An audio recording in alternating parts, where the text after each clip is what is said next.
MolmoWeb is here. MolmoWeb is an open source visual web agent built by the Allen Institute for AI, also known as AI2. What makes this model interesting is what it actually does.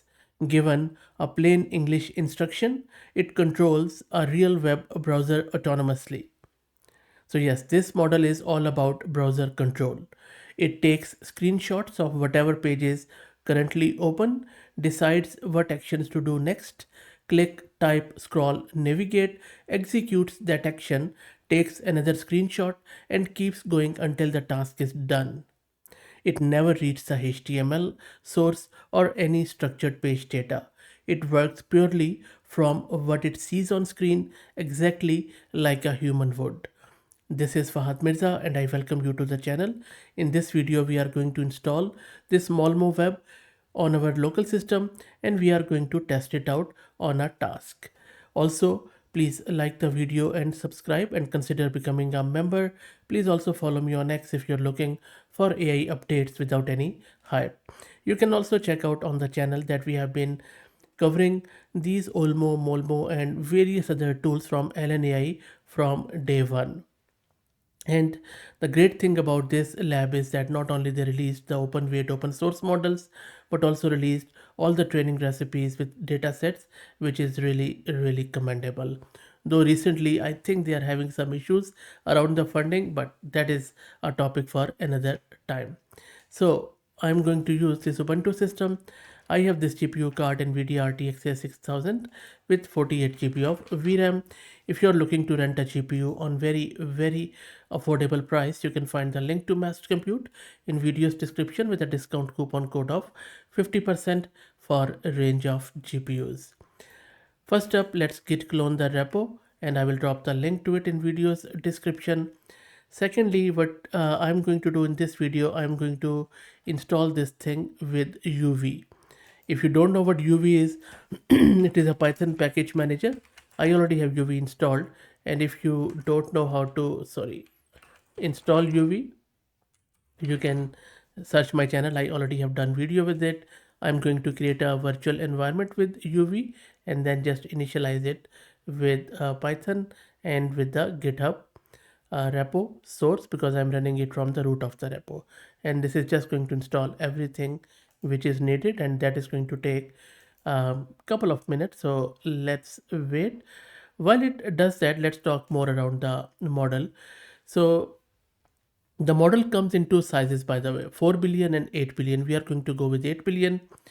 Despite being a relatively small model, it outperforms agents built on top of much larger closed models on several benchmarks, and they have shared those benchmarks in this report, which you can check out. Also, everything is open, as I said earlier, the weights, the training data, the evaluation tools, which is rare for web agents. So let's go back to the terminal and see what is happening. Almost there. Everything is installed. Now for the browser use and for the headless Chromium, let's also install those libraries like Playwright and Chromium. It is going to take few seconds.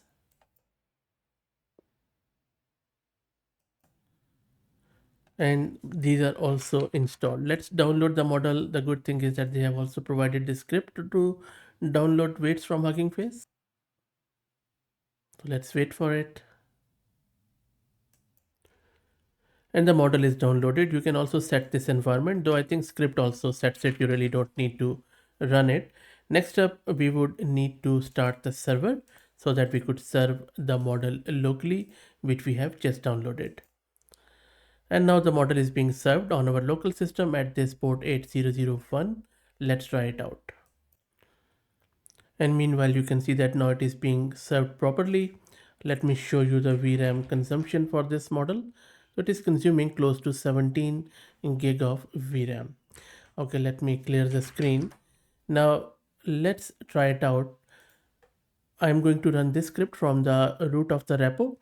So it is accessing that model on this endpoint locally. And the query is to find the cheapest non-stop flight from Sydney to Jakarta in May 2026. Tell me the price and airline, and then we are going to print the output. Let's run this. So let me run this. It should open a browser. There you go, it has opened that browser. Now let's see if it can search for the flights. Yep, the flights are here. And now it is going to key in the values, which takes a bit of a time. This browser use is still, you know, a bit far. I think this is going to improve this year or maybe next year in terms of speed and latency, because it's not checking the HTML, by the way. It is just taking screenshots with some VLM and then going from there. And I think that it also uses tokenizer from Mistral. Anyway, so let's wait for it to key in the values and then we will check it out.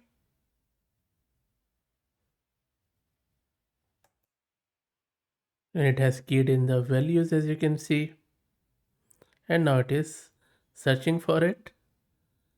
And there you go, these are the flights. And if I take you back to the terminal, this is the whole log which it did, and detailed summary it has put it in this HTML trajectory.html file. So if I open it, this is the whole stuff it has done. It's a visual replay of everything in terms of HTML, and each step shows the screenshot it saw, the thought it had, and the action it took. And you can, it's the same thing if you just open it in the browser, it is going to show you that same thing which it did in the browser for you. And this is where I have opened it. You can see that it took 25 steps and it got the flight and keyed in the values and then so on and so forth. And these are the steps you can see it took. The goal is to find all this stuff and then it just went from there. And by the way, they also have provided this another test script, which is a smoke test. If you want to run it on any other web page, you can simply also replace a web page here.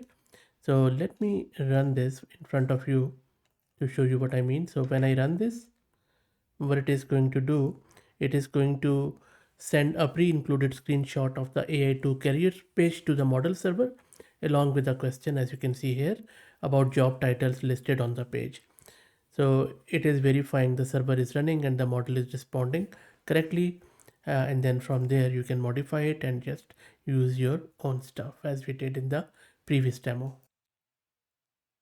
So that's a wrap. That's all for this video. MolmoWeb is brand new, fully open, and as you can see, it's straightforward to get running locally. The weights, training data, and evaluation tools are all publicly available. Link is in the description. Give it a try and let me know in the comments what tasks you are running out in. Thank you for all the support. Please also follow me on X.